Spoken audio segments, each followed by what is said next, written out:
Now let's talk about medieval and early modern Asia. And let's start with China.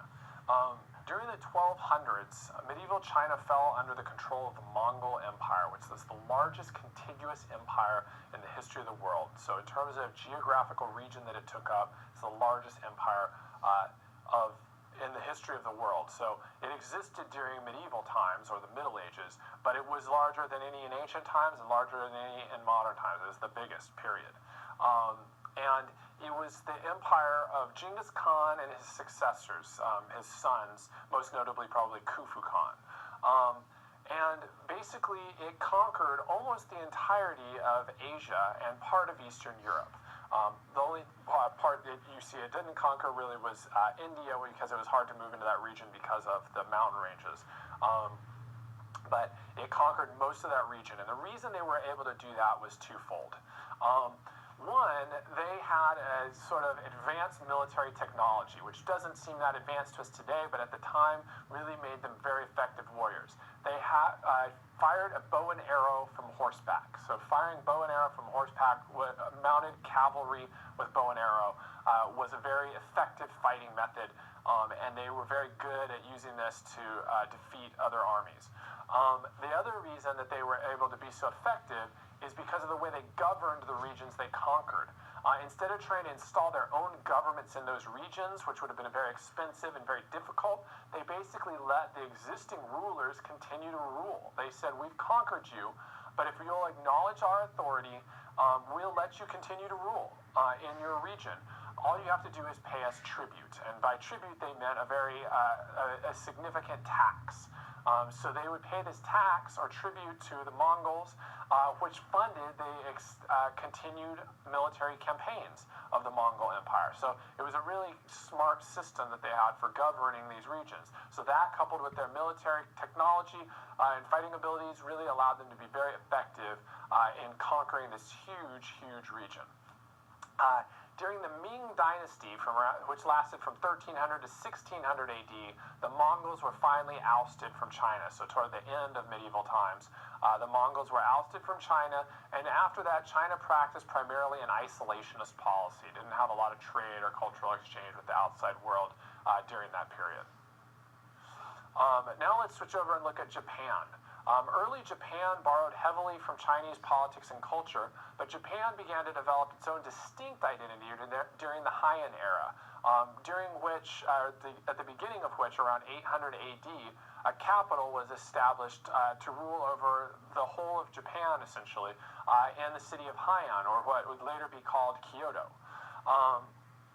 And this sort of created the clans, the sort of divided clans that had been fighting before this. Now you sort of had a more unified governmental system, and they really, instead of the previous governmental systems, because there had been systems before that, but those systems were really patterned on kind of copying the Chinese political system and a lot of the cultural ideas that went behind it.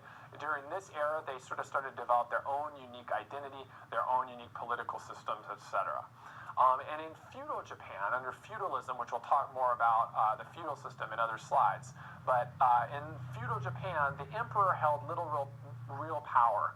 Before this, the emperor was a huge source of power in Japan, but now they were kind of kept around more as a sort of cultural vestige from before, similar to how really in the British government now, the Prime Minister and the House really have the power, but you still have the royals who are kept because it's part of a tradition there. But that's the sort of same thing that you had here. The power was really vested, though, in a guy called the shogun, who was a military ruler who was usually chosen from amongst the daimyo. The daimyo were the nobility who owned land. And the nobility, the daimyo, would give pieces of their land to warriors who would in turn fight for them militarily. And those warriors and the people who worked and fought under them were called samurai. So this feudal system basically was an agreement between the samurai and the daimyo, wherein the daimyo would give land to the samurai, and the samurai in turn would pledge military service to that daimyo. Later, during the Tokugawa period in Japan, Japan practiced extreme isolationism. So under the Tokugawa period, basically they felt threatened by Christianity coming from Europe, and that European influence was kind of going to take over Japan. And so they basically shut themselves off from the outside world. People living in Japan were not allowed to leave. People who were living abroad were not allowed to return to Japan. Even some European sailors who had sort of landed there, some of them were even killed.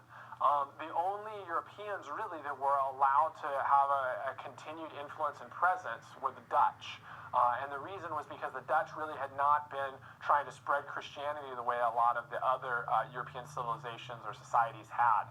So they allowed the Dutch to maintain a small trading post. But other than that, they pretty much completely cut themselves off and isolated themselves from European society.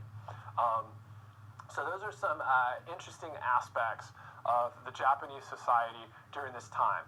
By the way, the Japanese were almost conquered by the Mongol Empire that was spreading throughout China, and they started to spread into Japan as well in the 1300s. But Japan was actually saved because the Mongol navy was wiped out by a huge storm, which they called the Divine Wind. That saved them. And the Japanese word for divine wind is kamikaze. And we hear that term kamikaze, divine wind, coming back again with the pilots who would crash into ships during World War II. But that's the origin of that term, that divine wind that saved them from being taken over by the Mongols.